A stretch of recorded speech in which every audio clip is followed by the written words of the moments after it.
মাধ্যমিকের ফলাফল বৃহস্পতিবার সকালে প্রকাশ হলে ছাত্রছাত্রীদের মধ্যে ফলাফল জানার জন্য কালিয়াগঞ্জ শহরের বিভিন্ন বিদ্যালয়ে ছাত্রছাত্রীরা ভিড় জমায়।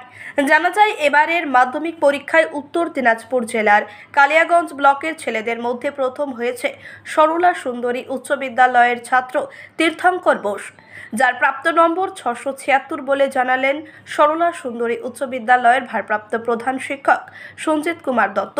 দায়িত্বপ্রাপ্ত প্রধান শিক্ষক বলেন, তাদের বিদ্যালয় থেকে এবার মাধ্যমিক পরীক্ষা দিয়েছিল 123 জন, যার মধ্যে উত্তীর্ণ হয়েছে 118 জন। এবারও আমাদের স্কুলের রেজাল্ট যথেষ্ট ভালো হয়েছে। আমাদের মোট 123 জন পরীক্ষার্থী ছিল, তার মধ্যে 118 জন পাস করেছে, মানে 95.9% পাস করেছে। এর মধ্যে 60%-এর উপরে আছে 41 জন, 75%-এর উপরে আছে 16 জন, আর 600-এর উপরে 9 জন পেয়েছে। আর আমাদের ফার্স্ট হয়েছে আমাদের স্কুলের মধ্যে তীর্থঙ্কর বোস, যার প্রাপ্ত নম্বর 676, যেটা এখন পর্যন্ত জানা যাচ্ছে যে কালিয়াগঞ্জ ব্লকের মধ্যে সম্ভাব্য প্রথম।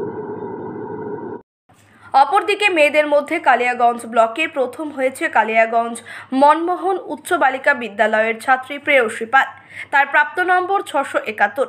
কালিয়াগঞ্জ মনমোহন উচ্চ বিদ্যালয়ের প্রধান শিক্ষিকা সোমা চক্রবর্তী ভট্টাচার্য বলেন, তাদের বিদ্যালয় থেকে এবার মাধ্যমিক পরীক্ষা দিয়েছিল 103 জন, যার মধ্যে উত্তীর্ণ হয়েছে 89 জন।